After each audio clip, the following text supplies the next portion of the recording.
Je ne dois pas rechercher ma promotion au travail. Toutes les autres femmes font. Et on nous a dit hier que si le patron te donne comme condition que pour avoir ta promotion, il faut aller avec moi. On nous a dit mieux vaut perdre le travail et gagner Christ. On a dit aux enfants, si le professeur te propose des notes, mais qu'on se retrouve à l'hôtel, je préfère perdre et gagner Christ. Alléluia. Et ça, j'ai entraîné le principe de l'intégrité. Il nous faut en tant que chrétiens être intègres dans la gestion de nos activités. Et après, on a parlé de la consécration. On s'est dit dans la consécration, Romains 12:1, on parle de ce qu'on comprend d'habitude. De ce que nous dit ce verset. Mais la consécration a été symbolisée ici par la préparation et la formation. Parce qu'en tant qu'entrepreneur, quand j'ai un projet, je ne me lance pas sur un coup de tête. Il faut que j'ai le temps d'étudier le marché, de prospecter, de voir les besoins qui sont notés dans le secteur, le quartier de travail. Et il fallait se former. Tu peux faire une activité, tu peux élever les cochons, mais ne va pas te lancer même si tu as les ressources déjà. Il faut apprendre comment on fait pour élever les cochons. Parce que souvent les chrétiens aiment trop être spirituels. Et on oublie ces aspects. Alléluia. Et puis on avait parlé du principe du sabbat. On s'est dit qu'en tant que chrétiens, nous devons nous faire violence pour honorer nos rendez-vous avec Dieu. Que la bénédiction de Dieu ne nous éloigne pas. Parce que souvent les chrétiens, quand tu as un travail et que tu finis par exemple à 18h, on va trouver un prétexte pour dire mais je ne peux pas y aller parce que je finis à 18h. Mais il faut se faire violence de telle sorte que même à la dernière minute que je sois l'ouvrier de la dernière heure. Au moins ce jour-là que Dieu voit que j'ai fait de mon mieux. Et on avait dit pour toi qui vends, tu peux t'organiser de telle sorte à fermer ton commerce avant. Et on avait parlé des musulmans. Quand il fait sa prière, même s'il y a 10 clients, ça ne devrait pas finir. Mais nous les chrétiens, que le Seigneur nous aide. Et je pense qu'on s'était arrêté là hier. Alors j'espère avoir le temps. Aujourd'hui nous allons parler du troisième groupe. Le principe de la gestion. Parce que le sous-thème de ce soir, c'est la gestion financière de mes activités. Et je m'en vais lire dans le livre de Genèse, le verset 47. Je lirai quelques versets, on n'ira pas toute l'histoire. Je lirai le verset 26 et 27.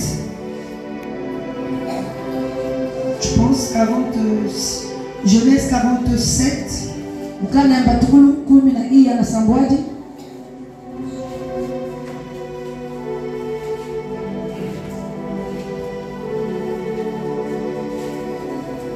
C'est l'histoire de Joseph.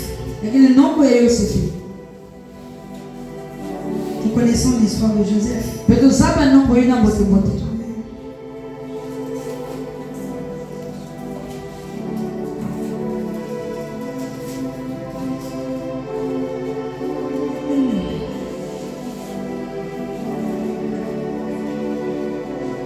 Pourquoi je me déclare?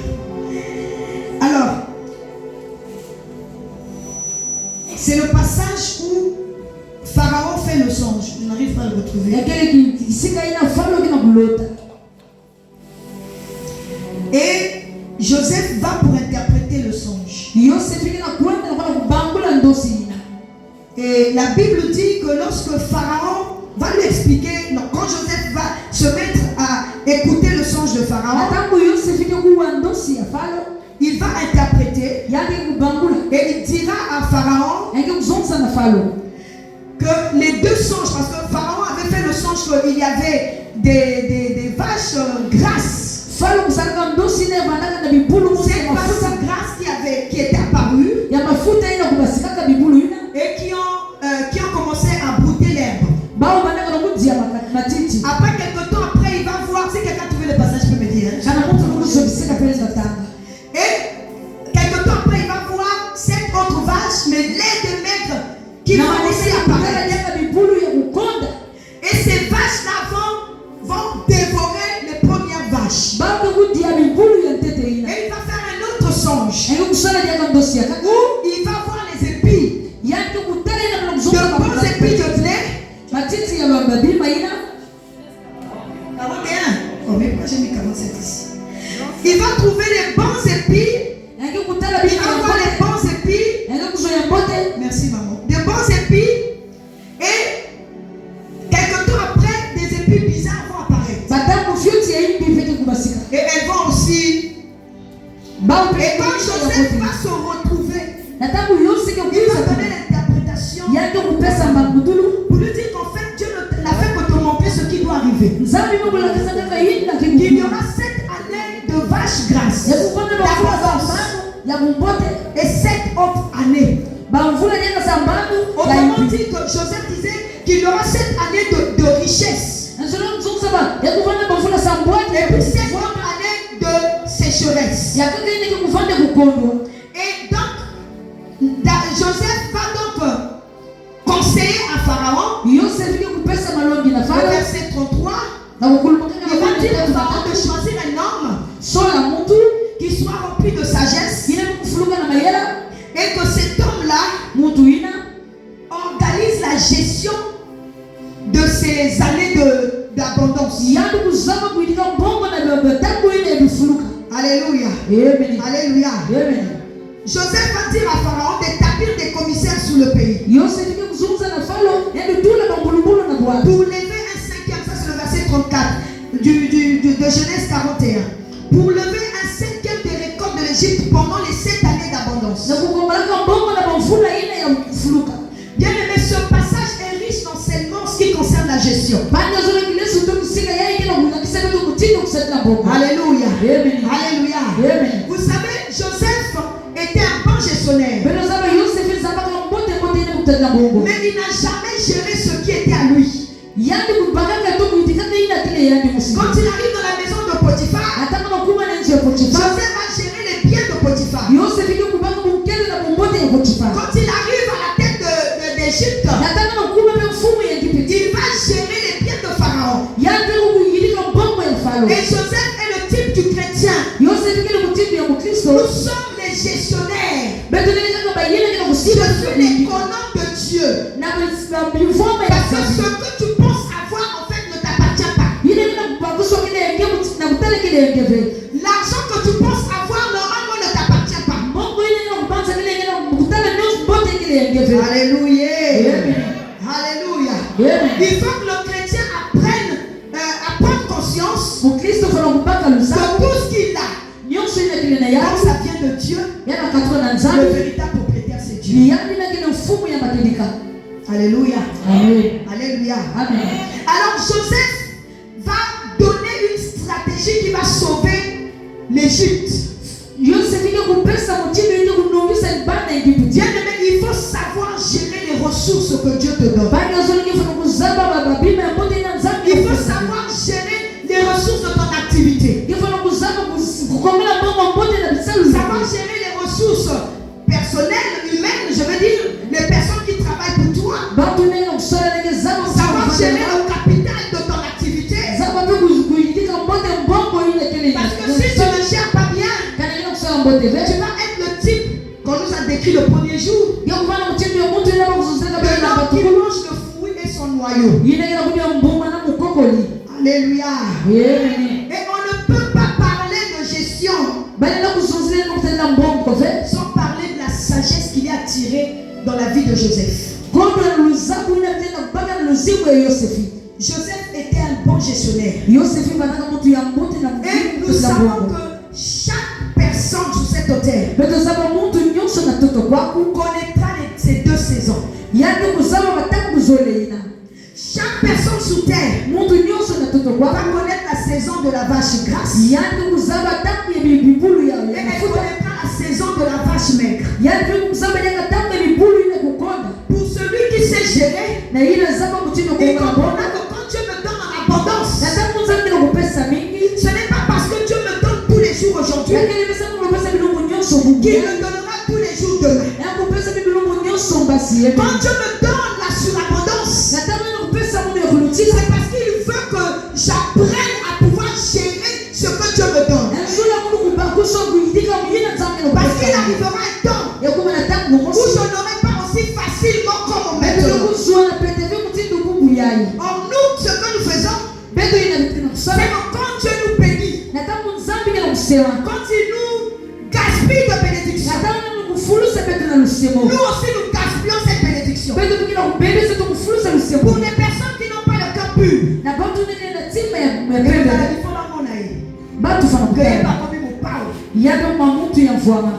et dans 2 matins, cette personne s'appauvrit. Parce qu'elle n'a pas su gérer les ressources que Dieu lui a données. Des fois, nous avons échoué dans nos activités. Des fois, nous nous sommes retrouvés à la retraite. Vous savez, c'est difficile d'être locataire quand on est retraité. Tu as eu tout le temps pour pouvoir te préparer. Parce que la retraite, c'est la saison de la vache maigre. L'argent, les opportunités ne couleront plus. Alors quand Dieu te donne l'abondance, il faut apprendre à garder. Il faut apprendre à gérer. Il faut apprendre à réinvestir. Alléluia. Alléluia. Mais comment gérons-nous les saisons que Dieu emmène dans nos vies? Ces deux saisons.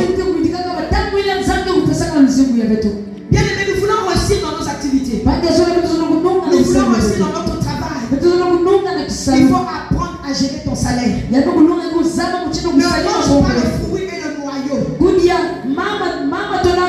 Parce que dans le salaire que Dieu te donne, il y a la semence que Dieu t'a déjà donnée pour que tu puisses replanter et avoir encore plus de fruits. Alléluia. Le deuxième principe de ce soir, c'est le principe de la prudence. Proverbe 27, verset 12 nous dit que l'homme prudent voit le mal et se cache. Bien aimé, dans l'entrepreneuriat, il faut de la prudence. Dans les associations que nous faisons, dans les partenariats que nous concluons, il faut bien gérer nos associations. On ne s'associe pas avec n'importe qui. Potiphar a su s'associer à la bonne personne. La Bible dit que Joseph était porteur de grâce. Dieu était avec lui. Partout il allait, partout il se tenait. La présence de Dieu ne se déterminait pas en fonction de l'identité que les hommes lui avaient donnée. Il était porteur de la grâce de Dieu. Et cette grâce était tellement abondante que même sur ce qui n'était pas à lui, Dieu le faisait prospérer. Dans le commerce que tu veux faire, ne t'associe pas avec n'importe qui. Il faut chercher des Joseph qui ont la faveur de Dieu sur eux. Si tu cherches d'autres personnes là, tu vas échouer. Des fois, nous avons échoué parce que nous sommes mal associés. Par sentiment, par émotion. Moi-même, je suis dans témoignage. Amen. Tu t'associes mal. Tu te retrouves à terre. Dans le choix des partenaires, dans le choix des investisseurs, il faut demander au Seigneur de te révéler l'état d'âme. Alléluia. Donc la prudence dans les associations, dans les partenariats oblige. Toi qui as l'école, ne t'associe pas dans les groupes de travail avec n'importe qui. Moi, j'ai failli me faire violer à 4 reprises. Heureusement que j'avais une alliance avec Dieu. Et que très jeune, j'avais connu Dieu très jeune. Et le Seigneur m'avait révélé les plans du diable. Et vous savez ce que mes amis faisaient? On m'a dit, les collègues, les étudiants qui étaient avec moi. Souvent, je n'ai pas voulu m'associer avec les filles. Parce que je n'étais pas dans la vie des garçons. Mais les filles étaient déjà.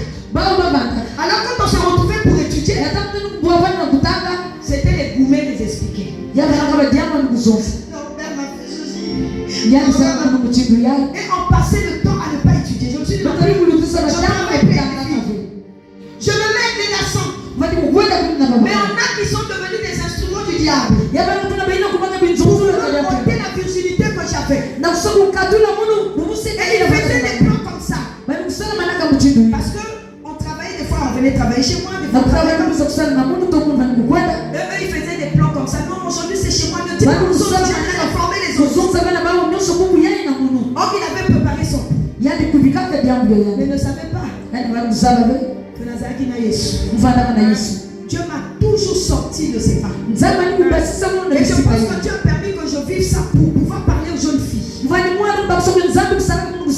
de la sagesse, de la prudence. Ne fais pas confiance n'importe comment. Surtout en ces temps où le cœur de l'homme. Alléluia. Donc dans tes études, ne t'associe pas avec n'importe qui. Si j'étais resté sous l'influence de ces filles-là, peut-être que je n'allais pas suivre mes études. Alléluia. Le principe de la responsabilité. Deutéronome 24, 14 au 15 nous dit ne profitez pas d'un ouvrier. Ne profite pas d'un travailleur malheureux et pauvre. Que ce soit un autre Israélite ou un étranger installé chez vous. Vous lui donnerez son salaire chaque jour. Payez-le avant le coucher du soleil. Autrement dit, avant les délais prévus. Ça ne nous concerne pas. Mais je sais que toi, tu es appelé à être un employeur. Ton activité là, tu ne la feras pas toute seule. Ton activité là, tu ne le feras pas tout seul. Tu ne la feras pas tout seul. Dieu va t'emmener à un niveau où tu vas commencer à gérer le personnel. Alléluia. Et il faut que tu apprennes en tant qu'employeur. Tu as la responsabilité de payer tes employés. Alléluia. Parce que s'ils vous accusent devant le Seigneur, la Bible dit que vous serez coupable d'un péché. Beaucoup ont échoué dans leurs affaires. Parce qu'ils ont manqué de respecter leurs engagements en tant qu'employeurs. Ils ont dilapidé l'argent de la société.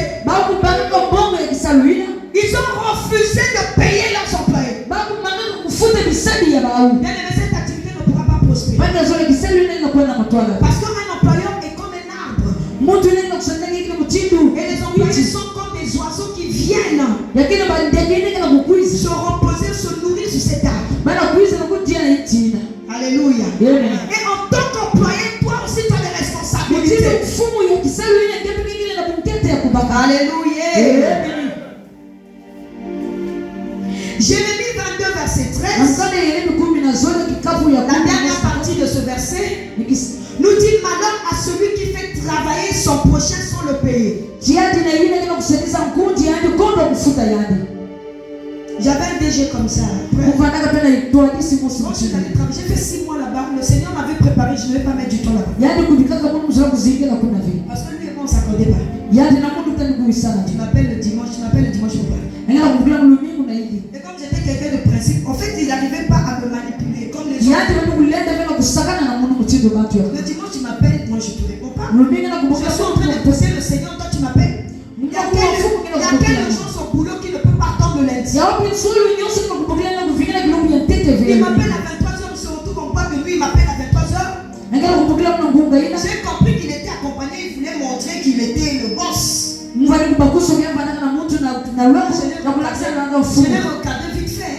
Je ne suis pas marié. Que vous ne m'appelez pas en dehors des heures de service. Tu peux m'appeler, tu peux pas m'appeler à 23h.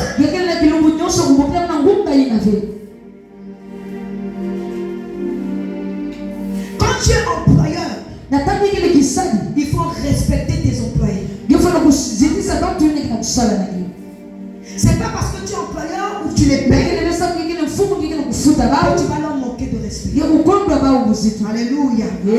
Colossiens 4, verset 1 nous dit: maître, accordez à vos serviteurs ce qui est juste et équitable, sachant que vous aussi vous avez un maître dans le ciel. Quand tu as la possibilité de payer, il faut payer. Ne sois pas le genre de patron, il peut payer mais à bord. C'est comme ce DG qu'on avait. J'étais DRH. Donc j'étais tout en train de battre avec lui. Comment une secrétaire peut gagner autant? Comment une secrétaire peut gagner autant? J'ai dit: mais toi tu as racheté la société, pas toi. Vous avez racheté la société et vous l'avez trouvé dans ces conditions. Mais ça fait 12 ans qu'elle est dans la société. C'est normal qu'elle ait eu des avancements. Elle n'a pas commencé là. Et la politique de la société à l'époque, c'était chaque année il fallait revoir les salaires. C'était une société pétrolière, donc vous imaginez. Lui, ça le sidérait de voir une réceptionniste secrétaire gagner plus d'1 million. Elle a fait 11 ans, 12 ans dans cette structure. Même si elle avait commencé à 400 000. Avec les évaluations qui se font chaque année. Avec l'inflation, la grille pétrolière qui change chaque année. Elle va gagner ne sois pas ce genre d'employeur. Si tu es un bon employeur, le Seigneur sait que tu es une source de bénédiction. Parmi tes employeurs, des gens qui ont peut-être une alliance avec Dieu. Parmi tes employeurs, peut-être des gens qui soutiennent l'église. Parmi tes employeurs, il y a peut-être des gens qui soutiennent les hommes de Dieu, qui sont des partenaires à l'église. C'est que tu ne sais pas que quand toi tu les payes, quand toi tu les mets à l'aise, Dieu est obligé de sécuriser ton affaire. Alléluia. Alors tu dois être responsable. En étant responsable, tu travailles à la bénédiction de ton frère. Le principe de la sagesse. Proverbe 24, verset 3. C'est par la sagesse d'une maison qu'une maison s'élève. Proverbe 14, verset 1. Nous dit que la femme sage bâtit. Des fois, nous avons échoué dans nos affaires parce que nous avons manqué de sagesse. Des fois, Dieu dit non, pas là. Nous sommes allés avec émotion, avec sentiment.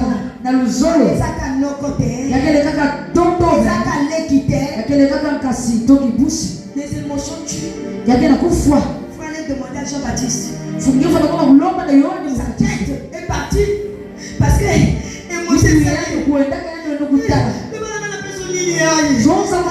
Les émotions. Fais attention avec les émotions.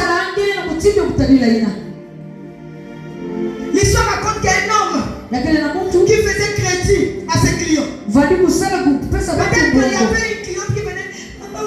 Il y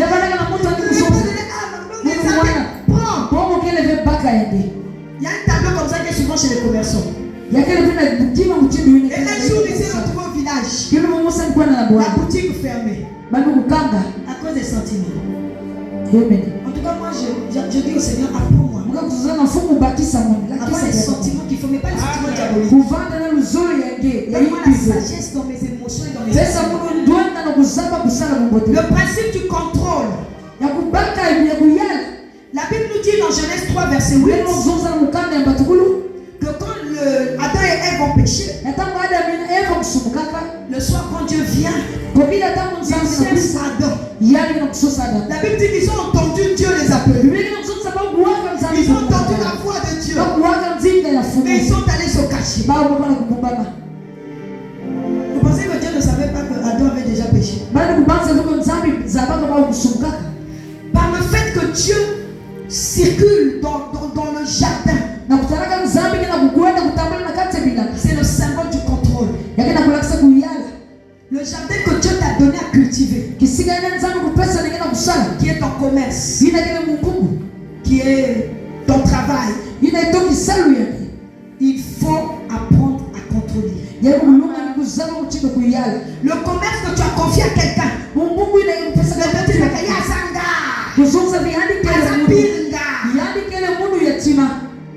tu vas acheter une parcelle. Quand je vais envoyer Piringa, il y a des femmes à qui les hommes ont fait confiance. Mais ils ont allé acheter des parcelles et ils ont mis en leur ou le nom de sa mère. La confiance ne doit pas exclure le contrôle. Tu investis quelque part, il faut que tu apprennes à contrôler ton investissement. Même si tu fais confiance, même si c'est un frère ou une soeur de l'église, il faut aller comme Jésus, comme le Seigneur, comme Dieu chaque soir. Va visiter ton jardin. Est-ce que Adam a bien arrosé les plantes? Est-ce que Adam a bien lavé les animaux? Ne donne pas dire, j'ai confiance. Bon, je ne cite pas aussi à la méfiance. Parce que les gens après qui deviennent méfiants, le Seigneur nous dit que l'amour ne soupçonne pas le mal. Mais ça n'exclut pas le contrôle. Parce qu'on a dit le premier jour qu'un investissement doit produire. Il faut avoir un œil. Même Dieu lui-même qui investit en nous, il nous contrôle. Il nous contrôle. Quand tu veux seulement bicoloso pour dater mon agaï. Alléluia. Alors, bien aimé dans le Seigneur, vous savez, Laban a pu être dupé par Jacob parce qu'il avait trop fait confiance. Oh, c'est mon gendre. Ah, il était que petit poulet, et Laban a tellement fait confiance qu'il s'est retrouvé débrouillé. En fait, il faut contrôler. Tu fais confiance, mais tu montres à ton gestionnaire là.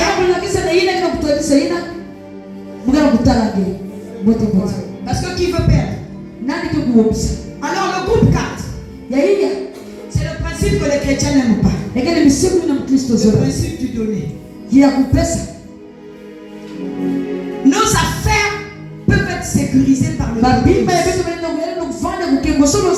Et des fois nous ne réussissons pas parce que nous ne donnons pas. Nous ne donnons pas convenablement. Il y a une histoire que j'ai lue une fois pour rire. On dit au ciel, il y aura beaucoup de 100 francs. Il y aura beaucoup de 5 francs. Il y aura beaucoup de 1000 francs. Les 2000 vont commencer à devenir un peu rares. 5000 non pas, surtout 10 000, oh là là. Parce que les chrétiens sont champions tes pieds. Kristo ngena kudunga kaka na mambo bongo ya fio tofauti. Moi j'invoque mes mots. Ngena kupesa makumbu ya Mungu.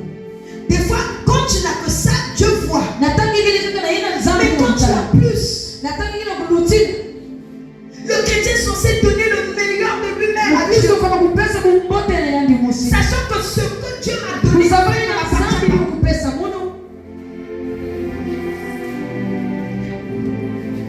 dans le principe du donner, il y a les prémices. Les chrétiens ne savent pas. Les prémices, c'est le premier salaire.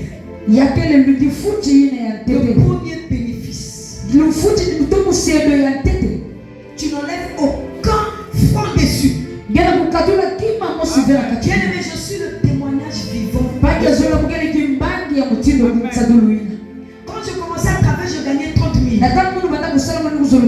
Quand j'ai rencontré mon mari, je travaillais déjà. Et moi, quand je préparais ma dîme, il se moquait de moi. Moi, dans mon alliance avec Dieu, je donne toujours plus. Et quand je prépare mon enveloppe, je prie. Je dis, Nzamba Rosala. Et Nzamba Sali. Le jour où je suis allé donner mes prémices, quand j'ai commencé dans cette société pétrolière, là mon mari était déjà pasteur et on pensait à commencer l'œuvre. On va en banque parce que je ne veux pas les tentations. Quand je passe à la caisse, je récupère, je me rappelle c'était 400 et quelques mille et puis après je n'ai fait que prendre. Bien aimé, ce que j'ai fait a garanti mon travail pendant 11 ans. Tous les combats qu'il y avait une ménagère chez le DG. Elle a fait licencier les gens. Et il y avait un de ses collègues qui travaillait avec lui à la DG, qui venait me voir pour dire Madame, toi ton nom là-bas. Un jour j'ai fait 3 ans sans avancement. Je suis allé vers Dieu.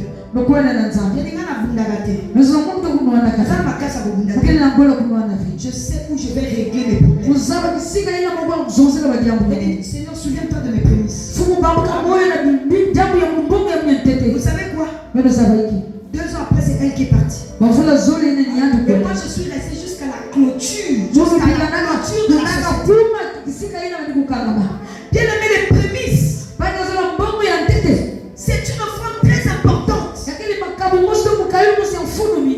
Mais les chrétiens, surtout quand c'est beaucoup là. Alléluia. On n'a peut-être pas le temps de lire, mais tu pourras les lire à la maison. Deutéronome 26, 1 à 11. Exode 24, verset 26. Exode 34, verset 26. La Bible dit, tu apporteras à la maison de l'Éternel ton Dieu les prémices des premiers fruits de la terre. Le premier bénéfice, quand tu commences ton commerce, le premier bénéfice là. Le bénéfice c'est quand tu enlèves le capital. Tu donnes à Dieu. Il y a l'offrande de la dîme. Et surtout les commerçants. La raison c'est que on ne sait pas comment calculer. Des fois je ne vends pas tout au même moment. Tu peux toujours trouver une stratégie avec Dieu. Il y a une maman qui me disait, maman, moi je suis dans l'alimentation. On ne m'achète pas tout. Comment je fais? Tu peux voir avec Dieu. On va venir d'un montant forfaitaire avec Dieu. Tu peux toujours avec Dieu trouver une stratégie. Ou tu peux faire un jour, si tu gères bien, tu peux savoir par jour, tel article m'a donné quel bénéfice. Et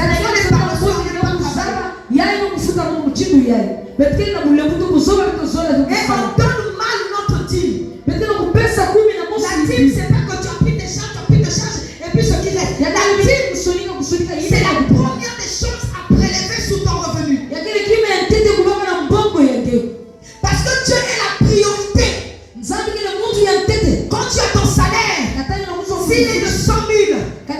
Tu dis, le loyer c'est 20 000, manger c'est 50 000.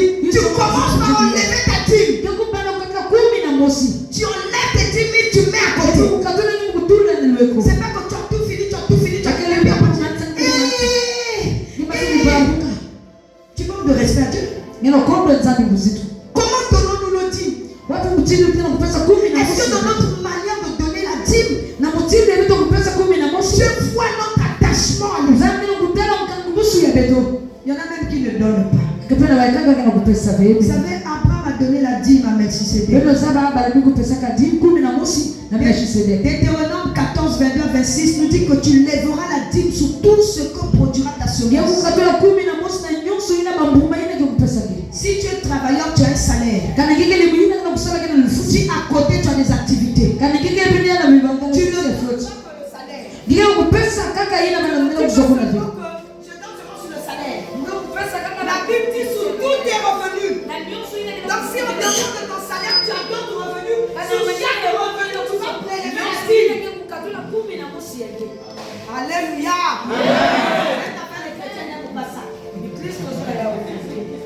Mais c'est ça qui fait prospérer aussi nos activités. Dis que Dieu dit vous me volez, vous me volez. Parce que vous n'apportez pas les dîmes. Vous n'apportez pas les offrandes. Mais vous savez qu'il y a une bénédiction dans le fait d'apporter les dîmes dans la maison de Dieu. David a dit, j'habiterai dans la maison de l'Éternel. Le psaume 23. Vous pensez que David venait s'asseoir tous les jours, il habitait tous les jours. Il habitait tous les jours. Il avait son palais.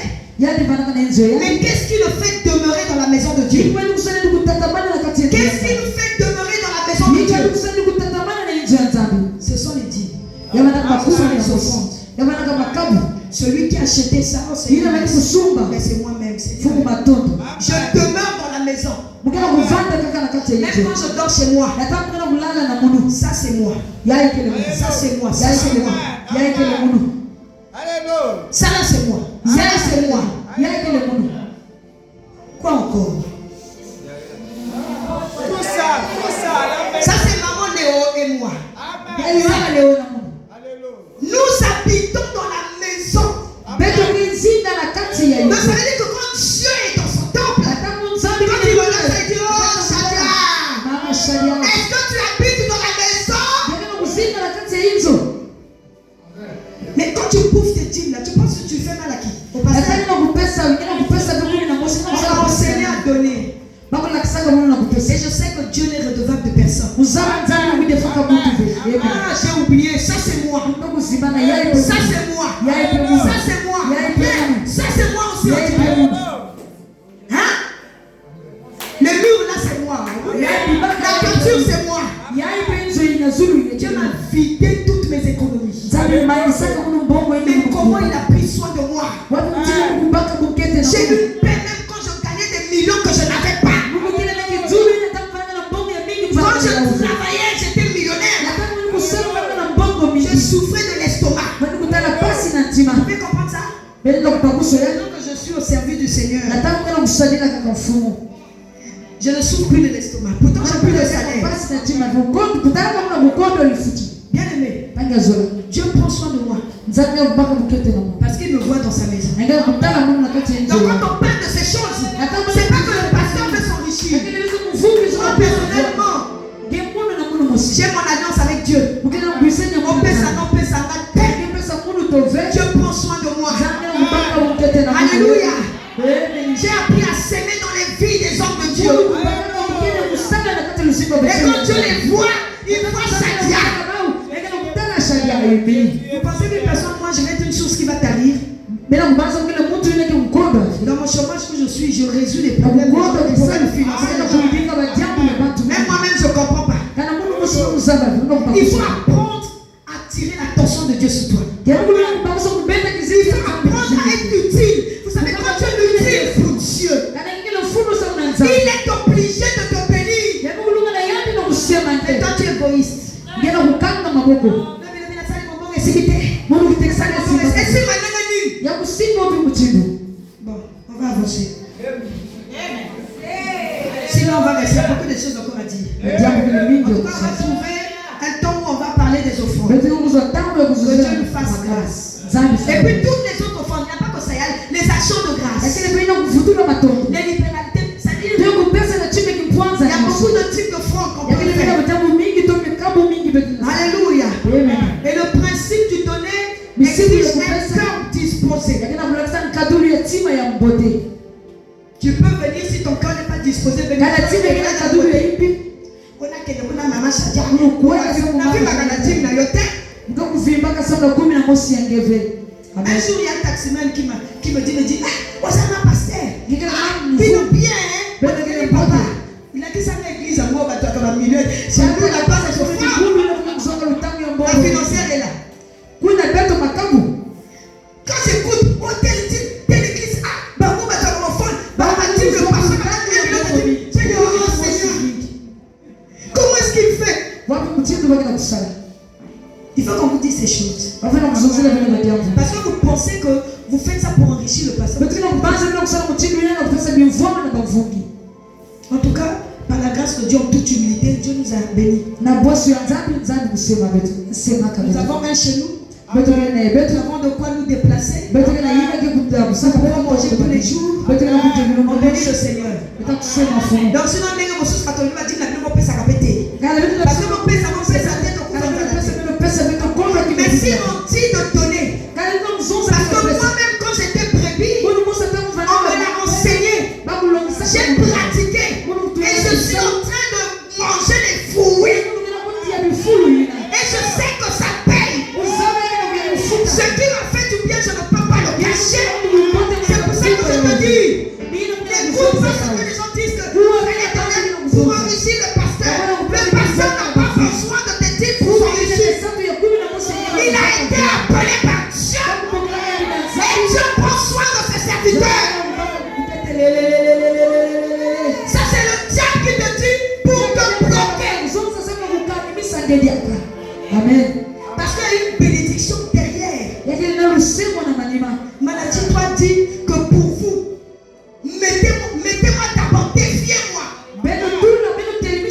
Depuis que je lis la Bible, je ne sais pas s'il y a un autre endroit où Dieu a demandé à ce qu'on le défie. Vous ferez. C'est pour vous. Je n'ouvre pas le ciel. Quelle est ces choses que je dis là? C'est pas que je ne les ai pas expérimentées. J'en suis le témoignage vivant. Dieu a ouvert le ciel. Il a répandu la bénédiction. Des fois on mondélité. Des fois on s'invite. Il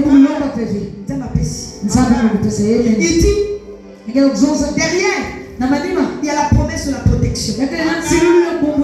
Il bénit et il protège. Il dit je menacerai celui qui dévore. Pourquoi est-ce que tu ne fais rien de ton argent? Dès que tu as l'argent comme ça, tout va comme au pays. Parce que tu manques de respect à Dieu. Tu finis de faire tes besoins et puis on commence à dire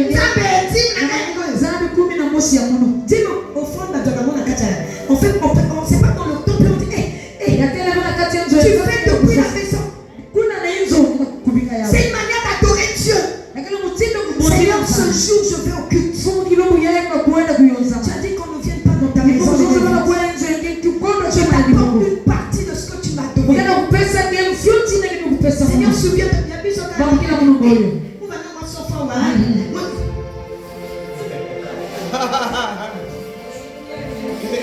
bon, on va avancer. Hein?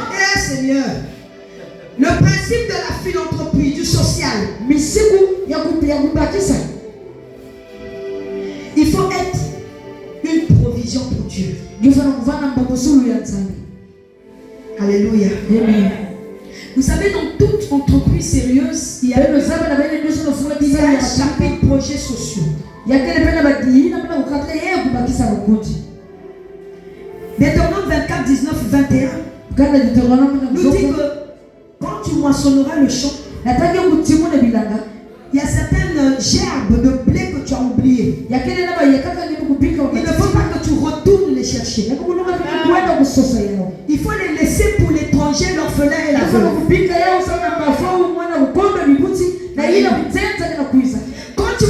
secouer les oliviers. Quand tu vas faire la vendange des vignes, les grappes ou les fruits qui vont rester sur l'arbre, il ne faut pas monter pour aller les chercher. C'est comme ça que Ruth a rencontré son Boaz. Parce qu'elle allait glaner dans le champ. Derrière les moissonneurs. Bien aimé dans le Seigneur. Dans l'activité que tu fais, même si c'est 1000 francs, mets à côté quelque chose. Et bénis un orphelin. Et bénis une veuve. Bénis quelqu'un qui est en difficulté. Même si c'est seulement 1000 francs, tu peux pas faire tous les mois. Mais tu peux mettre de côté. On va le voir tout à l'heure. Tu mets de côté quand c'est un montant assez consistant. Tu vas faire du bien en veuve. Pourquoi nous le faisons? Dieu a dit qu'il est le père des orphelins. Mais Dieu ne descend pas pour prendre soin des orphelins. Il a besoin des personnes disposées pour pouvoir prendre soin. Regardez, si la situation des orphelins et des veuves et Dieu nous prend des personnes aux yeux. Et que quoi? Comme Esaïe, tu dis, quand je dis mais qui je vais envoyer? Qui va être mes pieds? Qui va être ma main pour aller bénir ces orphelins? Si toi tu réponds Seigneur, tu peux compter sur moi. Me voici. Mais tu combles. Tu combles le cœur de Dieu. Et Dieu fera de telle sorte que tes activités prospèrent. C'est que il peut compter sur moi pour répondre aux besoins des orphelins. Mais nous nous mangeons, bien aimé. On oublie l'étranger. On oublie l'orphelin. On oublie la veuve. Nous sommes tellement égoïstes. La femme de Proverbe 31, au verset 20, la Bible dit qu'elle tend la main aux malheureux. Elle tend la main à l'indigent.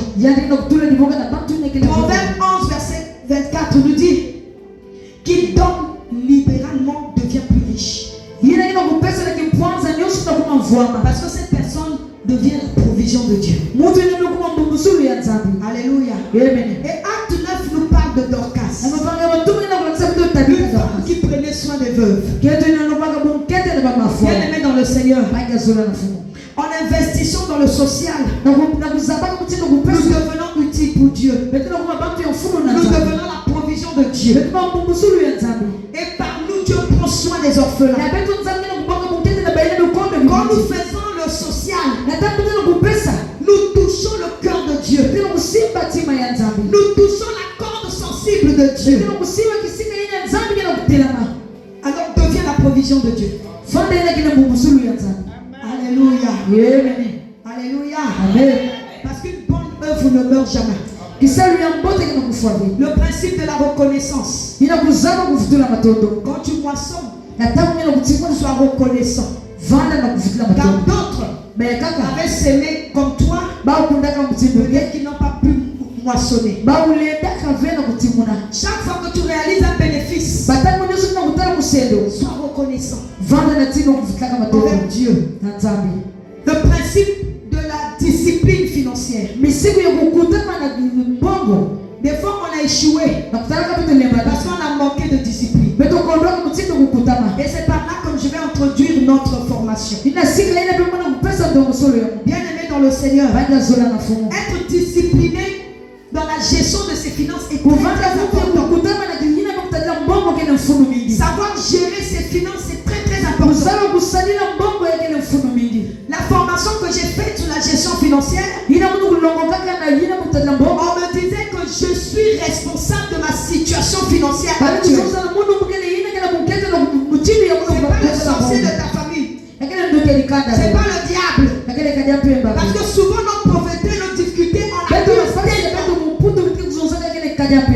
tu es responsable de ta situation. Parce que quand tu décides de ne pas travailler, mais tu ne moissonneras pas. Ce qu'on m'a appris dans cette formation, on m'a dit que je dois gagner honnêtement de l'argent. Honnêtement, c'est moi qui ai rajouté. Parce que comme on est chrétien, on va aller dans l'honnêteté. Sinon, je dois gagner de l'argent. Mais il faut bien gagner de l'argent. Alléluia. Par le travail agréé par Dieu. Maman Chada, le bac qui je dois gagner mon argent. Maman Chada,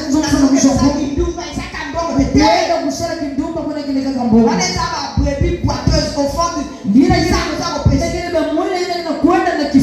Il faut gagner de manière honnête. Il faut agréable à Dieu. Je dois savoir gérer mes finances. Alors pour savoir gérer mes finances, je dois commencer par tracer mes finances. Je dois voir mes dépenses et les causes de mes dépenses. Parce que certaines dépenses ne sont pas utiles.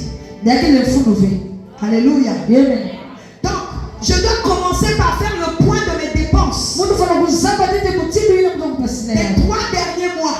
Ça, c'est l'exercice qu'on m'avait donné. Ça te permet de savoir sur quoi tu dépenses beaucoup. 2. Je dois noter mes dépenses de la journée tous les soirs. J'ai acheté le bic à 50. J'ai fait le marché à 5 000. 3.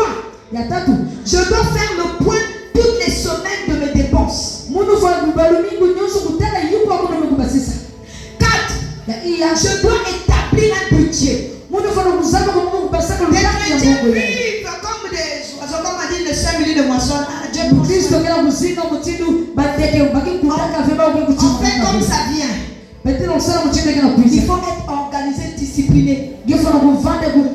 Pour faire le budget, on n'attend pas d'avoir des millions. Avec ton salaire de 30 000, de 50 000, tu peux faire le budget. On va le voir tout à l'heure. Alléluia. Parce que je dois établir le budget. Pourquoi? Parce que c'est à moi de décider où doit aller mon argent. Je dois décider où va être affecté mon argent. Et à quoi il doit être affecté. Donc je fais un budget. Ça me permet de répartir mon argent dès qu'il rentre. Vous savez, l'argent affecte tous les aspects de la vie. Et les principes divins peuvent nous aider à mieux le gérer. Alors faire un budget, c'est établir un planning. C'est établir un plan qui va me permettre de contrôler mes revenus, de contrôler mon salaire, de contrôler mes bénéfices et de contrôler aussi mes dépenses. Parce que des fois nous échouons dans notre commerce parce qu'on ne contrôle rien. Quand le bénéfice vient, je mange le bénéfice, je grignote le capital. Mais après je dis Seigneur, il y a des envoûtements et ça ne marche pas. Il faut établir un budget. Je dois être conscient de l'usage de mes revenus. Comment est-ce que j'utilise mon argent pour déterminer si je dois faire des ajustements dans mes dépenses. Établir un budget m'aide à ne pas faire des dépenses impulsives et inutiles. Il y a certaines dépenses qu'on fait avant qu'on fait et ne sont pas dans mon poignet. Est-ce que c'est utile? Tu passes comme ça, tu vois. Est-ce que c'est important?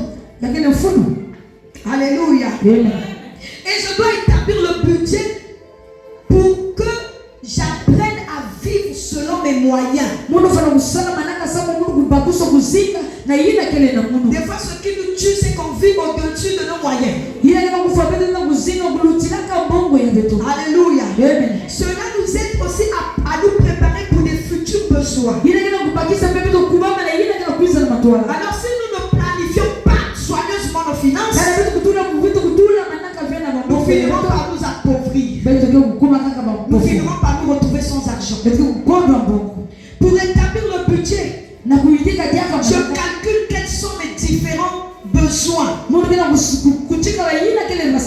mes différents besoins mensuels, mon logement, ma nourriture, mon transport, mon habillement,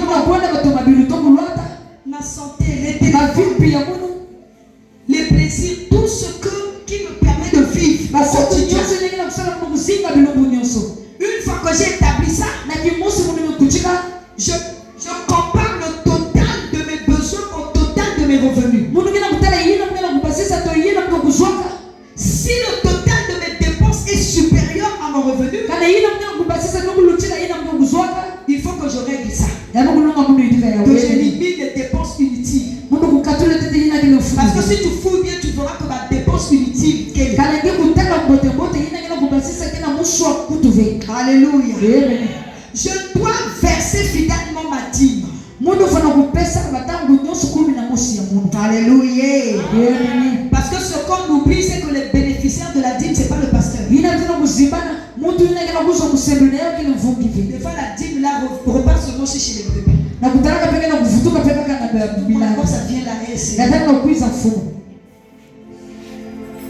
Les véritables bénéficiaires de la dîme, c'est le donneur de la dîme. Alléluia. Je dois éviter les emprunts et les dettes. Proverbe 22, verset 7 nous dit que le riche domine sur les pauvres. Et celui qui emprunte est l'esclave de celui qui emprunte. Il faut éviter les emprunts et les dettes. En tout cas, que Dieu nous délivre de l'esprit d'avoir emprunté. Amen. Je dois économiser avant de dépenser. Il y a des gens qui ont déjà dépensé leur salaire alors qu'ils n'ont pas encore reçu. Le salaire du mois de juillet est déjà hypothéqué. Alors qu'il faut économiser avant de dépenser. Efforce-toi de ne pas dépenser virtuellement.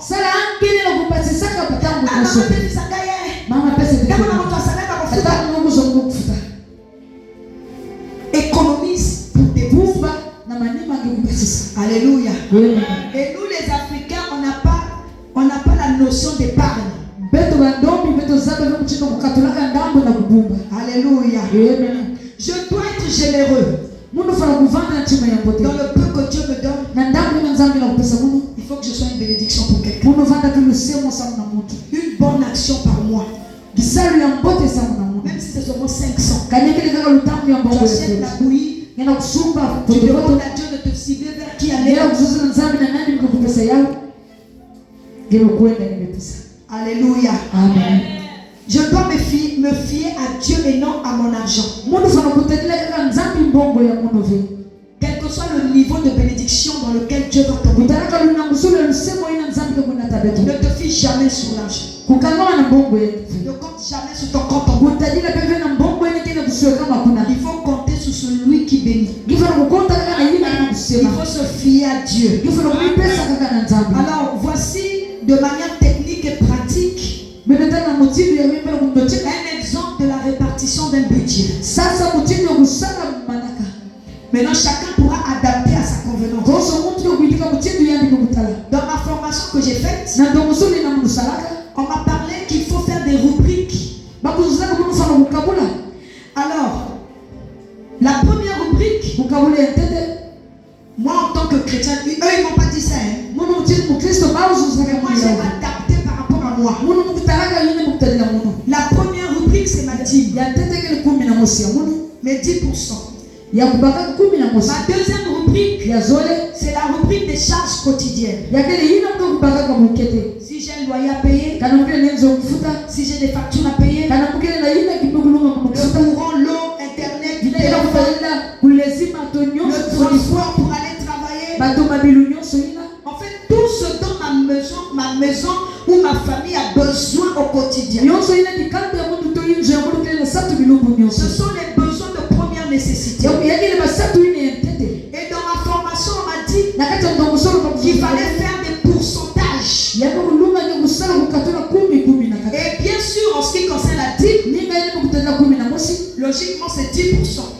Maintenant, il y en a comme moi qui font des fois 15%, des fois 20%. Mais dans la logique, c'est 10%. 10% de ton revenu, de ton salaire. C'est la première rubrique. La deuxième rubrique que j'ai dit pour les charges quotidiennes. Cet expert en gestion m'a enseigné qu'il faut que ce pourcentage varie entre 40 et 60% de son revenu. Il ne faut pas aller à plus de 60%. Parce que tu vas être asphyxié. Et tu peux mourir t'endetter. Donc, dans les 60%, tu t'arranges à ce que tu payes ton loyer. Tu payes le transport pour aller à l'école. Tu payes l'école des enfants. Tu payes le manger. Tu payes le crédit pour ton téléphone. Ça rentre dans ça. Et le conseil qu'on nous avait donné, c'était qu'il fallait que le loyer ne soit pas à plus de 35% de ton revenu. J'avais un locataire. Je suis même allé le sortir là, en kamikaze. Tu viens prendre une maison. C'est au-dessus des témoignages. La maison à 50 000. Prends même la maison 30 000. Il refuse. Lui, il voulait le luxe. Écoutez, tu as un type de vie que tu aimes. Il faut te donner les moyens de cette vie. Mais si tu n'as pas les moyens de ta politique, il ne faut pas vivre pour impressionner les gens. Si ton salaire te permet de louer une maison de 25 000, même si c'est une maison blanche, même si c'est seulement un studio, parce que faire de tels sacrifices, ça va te permettre d'avoir une meilleure maison de là. Alléluia. Il y a la rubrique du fonds d'urgence. Quand j'ai fait cette formation, j'ai dit, pourquoi certaines personnes, ils sont malades 2 jours après, on les évacue. Ah non, j'étais malade et puis on m'a dit, il faut que j'aille en France. Et je me disais, mais comment il fait pour payer le prix? Ce sont des personnes organisées. C'est pas que c'est la famille qui cotise. C'est pas que c'est la société qui fait. Mais c'est quelqu'un qui a la sagesse. La gestion de son revenu. Dans ton revenu, il faut que tu mettes une rubrique de fonds d'urgence. Cette rubrique est très importante. Même si tu ne dois y mettre que 1000 francs ou 2000. C'est pour des cas d'urgence. Les aléas de la vie. Les urgences de la vie. Et le pourcentage de cette rubrique doit varier entre 10 et 20% de ton revenu. La rubrique du fonds de réalisation de projet. C'est là manger le fruit et garder le noyau. Si tu ne fais pas ça, tu vas être qualifié d'une personne qui mange et le fruit et la semence. Pendant ces 3 jours, on nous a dit dans ton revenu, dans ton salaire, il y a déjà la semence que Dieu t'a donnée pour pouvoir. Le salaire n'enrichit pas. Alléluia. Amen. La rubrique de fonds nécessaires à la réalisation de ces projets. Surtout pour les jeunes qui n'ont pas encore de charge. De travailler, s'ils sont après, tu n'auras pas besoin d'aller en banque pour faire un prêt pour monter ta société. Parce que tu t'es discipliné à avoir un fonds pour pouvoir réaliser des projets. Donc pour les projets de business, pour avoir encore d'autres entrées d'argent, le pourcentage aussi varie de 10 à 20%. Il y a la rubrique éducation. Il faut faut que je continue de me former. Si je suis dans une société où on n'envoie pas en formation, pour pouvoir encore développer mon potentiel, je dois me former dans mon secteur ou dans le secteur dans lequel je vais investir. Il y a une maman secrétaire. Elle a pris dactylo avec la machine là. Et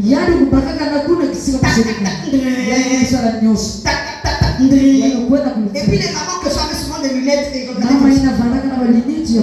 les vieilles secrétaires là. Ce n'est plus l'air des quand je suis secrétaire, si j'ai appris avec il faut que je puisse m'adapter à mon temps.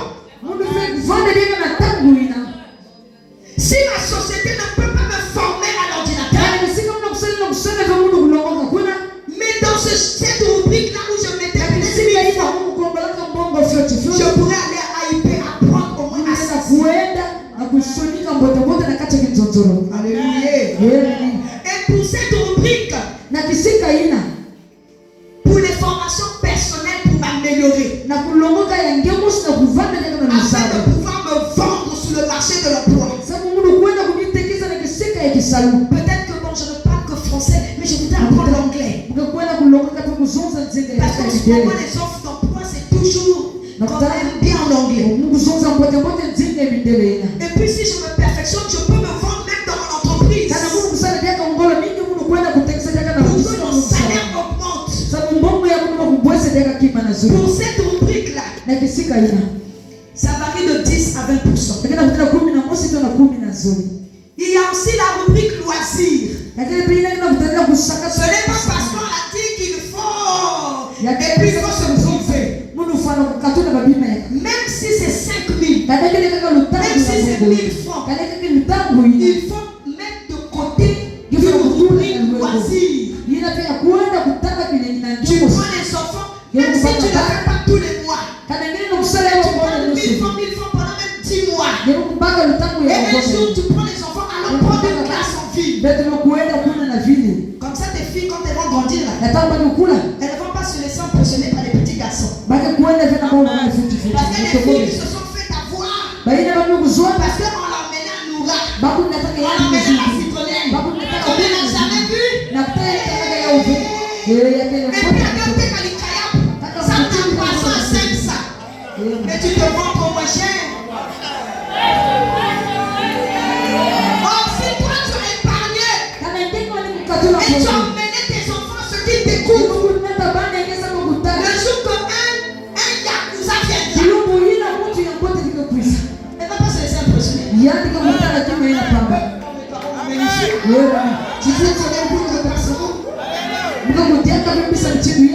Les loisirs, c'est important. C'est pas parce qu'on est chrétien. Il faut se faire plaisir. Alléluia. Il y a de l'argent dans le Seigneur. Maintenant, se faire plaisir, c'est pas on parle de lui. C'est dans les lieux agréables. Que Dieu agrée. Le restaurant, c'est pas mauvais. Un chrétien n'est pas interdit d'aller dans un restaurant. Tu prends ta femme, tu prends tes enfants, tu prends ta fiancée, tu l'emmènes au restaurant. Et puis surtout si c'est un soir avec des bougies, des affaires plus romantiques. Mais vous les chrétiens, vous êtes comme des villageois qui vous disent qu'on ne va pas. L'argent dans la main, c'est gratuit. Paye seulement le transport, mets dans la main comme ça, et puis vous allez contempler la création de Dieu.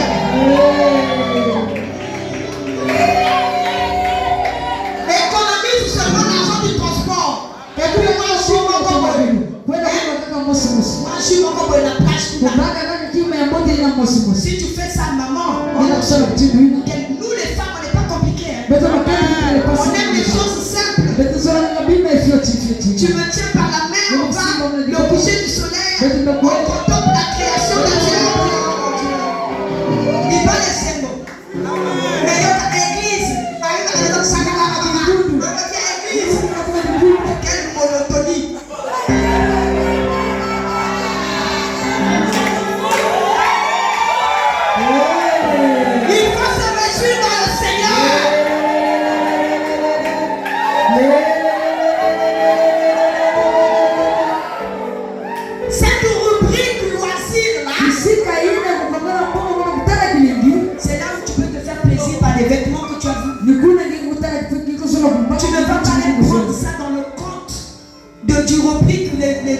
charges quotidiennes. C'est dans ça que tu dois prendre. Tu veux t'acheter des bijoux, c'est dans cette rubrique. Tu peux t'offrir des voyages, c'est dans cette rubrique. Et le pourcentage varie de 5 à 10% de ton salaire. Enfin, c'est la rubrique sociale. Je veux plus trop m'étendre dessus. Mais le pourcentage, c'est de 5 à 10%. Maintenant, chacun pourra réajuster à sa convenance. Hein? Alléluia. Donc, quand nous le faisons comme ça, si nous voulons réussir nos vies financières, nous devons nous sacrifier à court terme pour avoir des grands résultats à long terme. C'est là où intervient le principe de la patience. Quand nous faisons ça, nous multiplions aussi nos finances. Alors, en ce qui concerne le fonds d'urgence, pendant ma formation, on nous conseillait à pouvoir faire de telle sorte que ce fonds-là atteigne un montant qui soit au moins égal à 6 mois de ton salaire. Donc, si tu gagnes par exemple 100 000, il faut que quand tu épargnes, que tu arrives à avoir 600 000 dans ce fonds. Après, tu pourras arrêter, tu pourras continuer. Alléluia. Et donc, pour finir rapidement, on va faire quelques cas pratiques. Le cas numéro 1, pour quelqu'un qui a un revenu de 200 000, il enlève sa dîme de 10%, ça fait 20 000. Pour ses charges quotidiennes, je vais sur un pourcentage de 60%. Donc quand il a son argent, c'est 200 000. C'est vrai qu'il y a des outils, il y a un document précis où tu peux poursuivre pour faire ton budget. Mais tu peux prendre des enveloppes. Moi, mon famille, je prenais mon agenda. Tu peux prendre un cahier. Et tu inscris à chaque dîme. Tu mets ton enveloppe. Charge quotidienne, tu mets ton enveloppe. Ce qui fait que quand tu as besoin de faire des besoins de la maison, tu mets dans cette enveloppe que tu ne vas pas prendre dans l'autre enveloppe parce que chaque rubrique a son enveloppe. C'est cela aussi la discipline. Donc, mes 120 000 francs, j'ai essayé d'éclater les besoins. Mon loyer, pour que je ne sois pas asphyxié, je vais trouver un loyer qui coûte 30 000 francs. C'est un pourcentage de 15%. Même s'il y a une maison de 50 000 qui me plaît, je veux me contenter, vivre en fonction de mon revenu. Pour ne pas que je sois asphyxié. Je vais chercher une maison de 30 000. 5% du courant. Je mets de côté 10 000. Je n'attends pas que la facture vienne. Parce que le mois prochain, ça va être plus, je vais t'asphyxier. Mais chaque mois, je laisse 10 000 de côté pour mon courant. Si le courant vient moins, tant mieux. Pour mon eau, je mets 2,5%. Ce qui fait 5 000 pour payer ma facture d'eau, la SSDO, pour acheter au forage, pour mon transport. Je fais 12,5% de mon revenu, ce qui me fait 25 000. Donc si j'ai un salaire de 200 000, j'ai 25 000 de transport. Et j'apprends à gérer ça. Pour ma popote, je mets 25% de mon salaire. Ce qui me fait 50 000. J'essaie de gérer avec ça. Je vis en fonction de ma popote. Je peux chercher à acheter les steaks de casino. Papa te donne 50 000 pour la popote du mois. Et voilà, toi il faut que ma taille aussi. Il faut ma taille que mon côté à casino. Alors que là-bas, un morceau de beefsteak comme ça peut commencer par 15 000. Il faut vivre en fonction de ses moyens. Alléluia. Si son budget c'est 50 000, tu t'arranges à pouvoir vivre ton mois avec 50 000. Maintenant, l'autre rubrique charge, c'est les employés de maison. Mais pour ce cas-ci, mon salaire ne me permet pas d'avoir un ménager. Ne va pas prendre pour chercher à impressionner quelqu'un. Pour que et après tu es capable de payer. Si tu n'as pas les moyens de t'offrir les employés de maison, ne les prends pas. Si tu as des enfants, organisés fous. Alléluia. Ce qui fait un pourcentage de 60%. Donc mes 30 000 de loyer, mes 10 000 de courant, mes 5 000 de... mes 25 000 de transport, mes 50 000 de popote, ça me fait 120 000. Avec les 20 000 de ma dîme, je suis en termes de dépenses à 140 000. Donc sur mes 20 000, il me reste 60 000. Mon fonds d'urgence, je mets 5%. Ça fait 10 000. Je peux mettre moins. Mon fonds de réalisation des projets. Parce que je ne veux pas que ma vie s'arrête au salaire. Il faut que je suis un semeur. Dieu m'appelle à entreprendre pour diversifier mes revenus. Dans cette rubrique des fonds de réalisation des projets, je suis à 10% de mon revenu. Ce qui me fait 20 000 que je mets de côté. L'épargne éducation pour me former. Je peux mettre 5% de côté. Ça me fait 10 000. L'épargne loisir. Je mets 5% de côté. Ça me fait 10 000. Donc avec 10 000 ce mois-là, je peux m'acheter une pièce. Je peux m'acheter une sandale. Si les 10 000 finissent, je ne vais pas piocher dans l'autre rubrique. J'attends le mois prochain pour combler mon désir. L'épargne sociale. Des fois c'est ça aussi qui nous ruine. Donner d'une mauvaise façon. Il ne faut pas donner au point tu t'approuvais.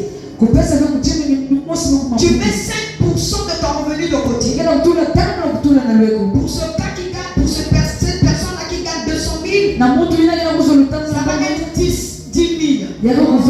Alors tu sais que pour ce mois, je dois dépenser en termes de social 10 000. Si quelqu'un me demande de l'aide, 20 000, tu dis papa, je ne peux pas voir. Même si dans les autres enveloppes, il y a encore de l'argent.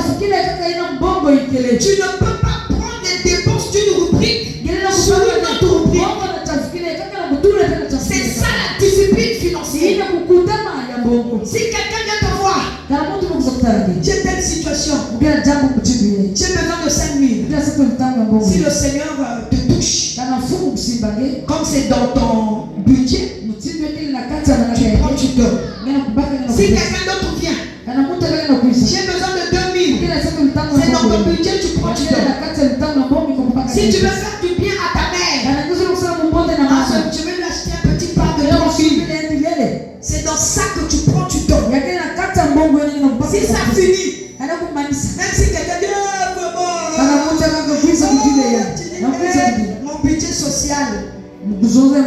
est épuisé. Si ça peut attendre le mois prochain, ça attendra le mois prochain.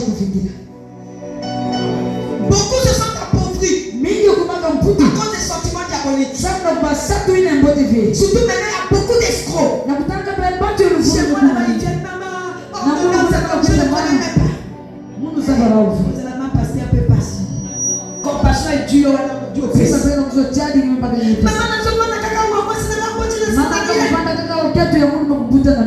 un jour, je dis, bon, je vais comme une vérifier. Quand j'arrive, il y a beaucoup d'escrocs. C'est pas sur tout terrain qu'il faut s'aimer. Alléluia. Et il y a beaucoup aussi de ritualistes. Tu donnes ton argent et puis quand tu donnes là, il faut toujours prier. Couper c'est un sentiment. Parce que la personne qui prend là, tu ne sais pas, des fois il n'est pas dans le besoin. Mais il veut juste te bloquer tes finances. Donc il faut donner avec conviction. Celui qui n'a pas conviction est péché. Il faut avoir la conviction. Quand tu fais des rubriques, tu pries, tu dis Seigneur, j'ai mis ça de côté pour le social. Seigneur, on voit les personnes qui sont vraiment dans le besoin. Et mets dans mon cœur la conviction d'aider. Des fois, il faut savoir dire non. Pour celui qui gagne 50 000, la dîme fera 5 000. Les charges quotidiennes, j'ai pris à 65%. Parce que comme j'ai dit, c'est de 200 000, on dit mais nous autres qui gagnons 50 000. Tu peux faire un budget avec tout montant de ton salaire, de ton salaire. Celui qui gagne 50 000, donne 5 000 de budget, 65% pour ses besoins, ses charges quotidiennes, ça fait 32 500. En ce moment-là, tu vois où tu cherches des maisons gratuites où on garde. Si tes 32 000 ne te permettent pas de pouvoir louer un studio par exemple à 5 000. Mais il y a des zones reculées où à 5 000 tu peux trouver une maison. Et là, c'est pas dit. C'est ça qui nous tue. Tu gagnes 50 000, tu vas aller trouver une maison de 25 000. Avec comme un 100 PK. Tu sais comment il y a maintenant dans ma papa. Tu commences à faire pécher les gens. Parce que dès qu'on te voit, les enfants, allez dire que je ne suis pas là. Tu deviens une occasion de chute. Cherche une maison de 5 000. Ou bien, il y a des gens qui ont des maisons, personne n'habite. Tu peux voir une maison qui est abandonnée. Tu vois, je cherche le propriétaire. Est-ce que je ne peux pas habiter? Dieu peut incliner les cœurs. N'est-ce pas, Dieu a dit que vous habiterez dans les maisons que vous n'avez pas construites. Mais tu n'as pas de foi.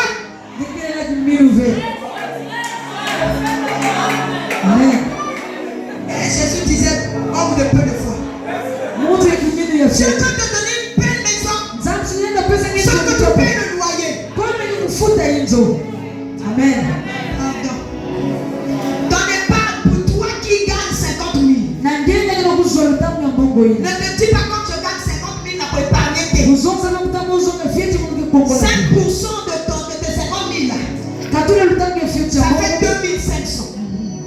Tu prends 2500, tu bloques. Au bout de 10 mois, ça va te faire 25 000.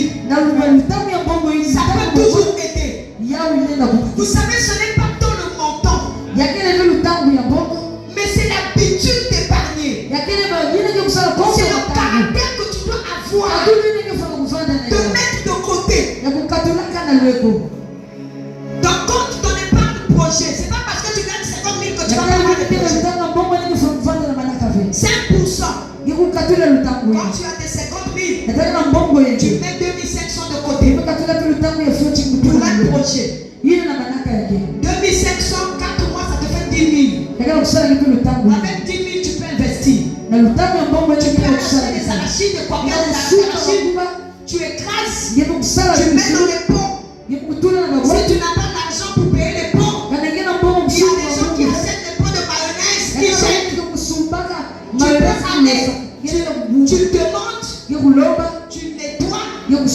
Et tu vends. Amen. Les chrétiens. Le Christ. Ton épargne pour l'éducation. C'est pas parce que tu gagnes 50 000 que tu vas négliger ça. 5%. Ah non, pour ça là, non, pas 5%. Pour ça là, ton budget ne va pas te permettre d'économiser. Mais attends, j'ai une astuce pour toi. Tu peux chercher des formations gratuites. Le fait de gagner peu ne doit pas t'empêcher de ne pas apprendre. À l'église ici, je donne un exemple, il y a la soeur Jo, la soeur Sharon qui parle anglais. Tu n'as pas l'argent pour aller te former. Je regarde que 50 000 les formations d'anglais, peut-être on me demande 10 000. La soeur Jo, tu ne peux pas me faire des cours. Tu veux apprendre à saisir l'ordinateur. Mais tu n'as pas l'argent. Cela ne doit pas t'arrêter. Va voir quelqu'un qui sait faire. Est-ce que tu peux pas m'apprendre? Maintenant, avec Internet, on peut tout apprendre. Viens chez moi, il y a Wi-Fi. Tu vas télécharger. Même la couture, tu peux apprendre en ligne. Alléluia. Donc, on n'a pas d'excuse pour ne pas entreprendre. Et ça, tu peux le faire même si tu gagnes 30 000. Pour les loisirs, tu mets 10 ou 5% de côté. Ça te fait 5 000 ou 10 000. 5 000 ou 2500. Pareil pour le social. C'est pas parce que je gagne peu que je ne dois pas être généreux. Pour le social, tu peux mettre aussi 5% ou 10%. 5 000 ou 2500. Le jour où tu as fini, même si ça fait un jour, mais au moins tu as été une bénédiction pour quelqu'un sur le jour. Et quand tu comptabilises ça, ça te fait 50 000. Bien aimé dans le Seigneur. Pour tous les revenus, c'est faisable. Pour celui qui gagne 2 200 000. 330 000 de dîmes. Ah, ça peut le bien. Mais c'est donnable. Si moi j'ai donné, si tu peux donner. Alléluia. Ça, je vous présente même mon budget à une époque de ma vie. Je gagnais 2 200 000. Et là, les 330 000 francs là, c'est 15%. Parce que moi, je donnais toujours, je donne toujours au-dessus des 15%. Les charges quotidiennes, j'avais une rubrique, la rubrique là, j'avais 30%. Ça me fait 660 000. Mais bon, comme je suis mariée, prise en charge, mais n'empêche que je contribue à elle. C'est dans ça là. Si mon mari ne m'achète pas carburant, j'achète carburant dedans. Si je vois que mon congélateur ne marche plus bien, je ne vais pas déranger mon mari, j'achète moi-même. Si je vois que ce mois-là, papa est un peu serré, je fais ma provision moi-même. Des fois, j'allais au casino là, je fais plaisir aux enfants, j'achète des trucs pour la maison. Les fonds d'urgence, 15%, 330 000, tu mets de côté. Quand je vous dis que mes économies, Dieu a pris les carreaux là, les murs là, la toiture là, les instruments, c'est parce que je mettais de côté. Alléluia. L'épargne investissement projet, ça me 40 000. Ça m'a permis de faire ma société de Samboulito. Et d'investir sur un autre projet qui est en cours. Loisir, 5%. J'avais 110 000 de plaisir. Je pouvais acheter mon super dedans. J'achète mes make-up dedans. Éducation, 5%. 110 000. Social, 5%. 110 000. Donc les gens que j'ai aidés, que ce soit l'église, quand j'ai commencé à me discipliner, maman, j'ai besoin de 25 000. En famille, il faut faire ceci, contribuer, il y a la veillée, il y a le mariage. Alléluia. Amen. Et moi, dans mon budget, là, j'avais rajouté une rubrique imprévue. Et j'avais 5%. Donc 110 000 francs comme imprévu. C'est pour ça que je disais tout à l'heure, vous pouvez ajuster à votre convenance. Mais il faut seulement respecter. Maintenant, pour toi qui fais le business, si tu as par exemple un bénéfice de 500 000, ta dîme te fera 50 000, les charges 60%, ça te fait 300 000. Donc ça, tu as ton salaire. Des fois, ce qui fait qu'on échoue, parce qu'en tant qu'employeur, en tant qu'entrepreneur, tu dois te fixer un salaire. Pour ne pas que toi, il prend dans la caisse de la société. Et c'est dans ça que tu fixes ton salaire. C'est dans ça que tu fixes le salaire de tes employés. C'est dans ça que tu payes le loyer, les fournitures, comme charge, l'électricité, internet, le téléphone. C'est dans ça là. Épargne fonds d'urgence. 50 000, 10%. Épargne réinvestissement sur capital. Parce qu'il faut que ton activité prospère. 10% pour élargir, pour étendre. Épargne imprévu 5%. 25 000 de côté. Épargne sociale 5%. 25 000. Tu n'es pas obligé de faire tous les mois. Tu peux épargner, puis quand c'est 100 000, tu vas faire une bonne action. Alléluia. Alors voilà un peu. Je crois que j'ai touché quand même quelque part pour vous donner une idée de comment gérer nos finances. Comment être discipliné. Alors là où tu es, tu vas incliner ta tête. Tu vas prier le Seigneur. Tu vas dire, Seigneur, je suis au 3e jour. Merci pour cette formation.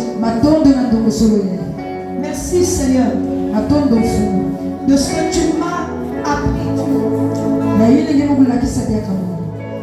Tu as ajouté quelque chose à ma connaissance. Seigneur, aide-moi à gérer mes finances. Parce que la réussite de mon entrepreneuriat va dépendre de la qualité de la gestion de mes finances. Je ne veux plus dilapider mon argent. Seigneur, on m'a dit que des fois j'ai échoué parce que j'ai mal géré. Alors aide-moi.